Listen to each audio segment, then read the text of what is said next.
L'illusion du libre arbitre. J'ai imaginé une métaphore pour comprendre l'illusion dans laquelle on est ici, l'impression que l'on a d'avoir un libre arbitre. Imaginez des moutons qui se suivent en troupeau.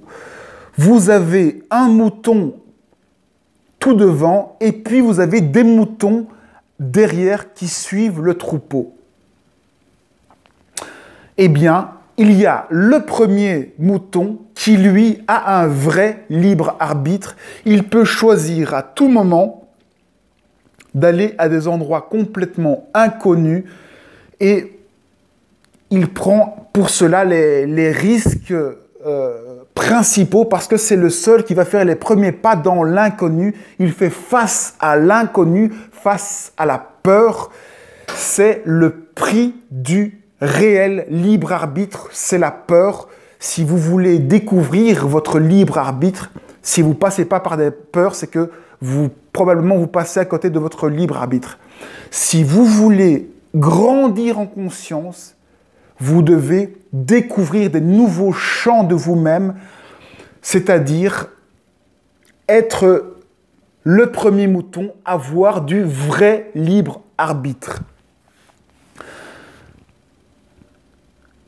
Concrètement, comment ça se passe? Eh bien, c'est simplement l'éveil spirituel, c'est l'introspection. En découvrant qui vous êtes, eh bien, vous êtes confronté à vous-même, à des peurs, etc.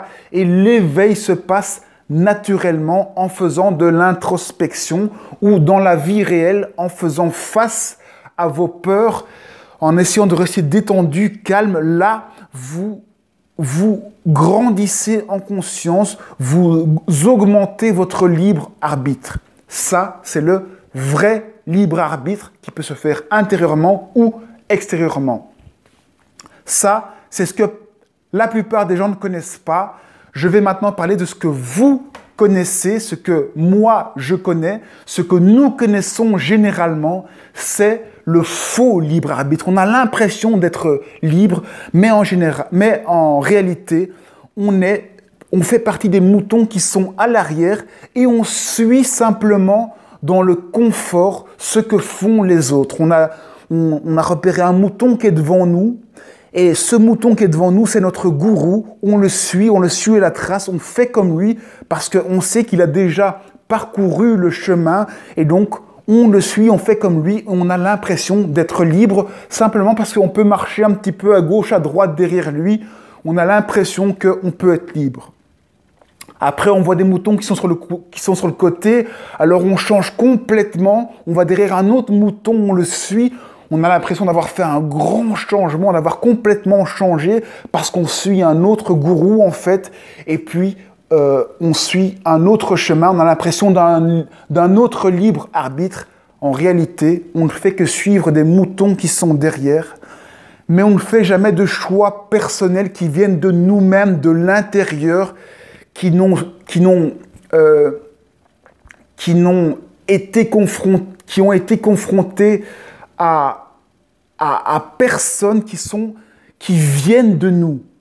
Seul le mouton qui est tout devant est confronté à des nouveaux choix qui ne confrontent que lui. Et ça, ce sont les vrais choix. Quand il s'agit de suivre un mouton ou un autre mouton, eh bien, ça, c'est du faux libre arbitre. C'est le quotidien des conditionnements, du confort. On suit les moutons dans un espace de soi-disant liberté. Il faut réaliser vraiment que c'est là-dedans que l'on est tous les jours. On ne fait jamais de vraies recherches profondes.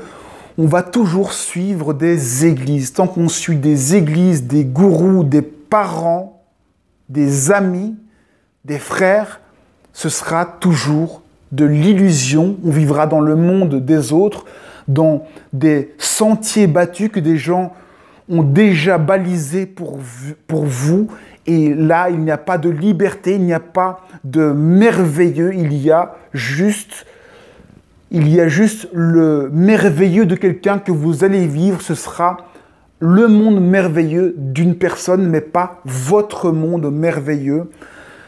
Vous avez un monde merveilleux, vous pouvez créer un monde merveilleux, mais c'est à vous de l'imaginer, c'est à vous de le créer, c'est à vous de faire un pas de côté et de remonter la chaîne des moutons et de vous mettre devant et de vous confronter à vos peurs pour enfin vous libérer et prendre votre pouvoir.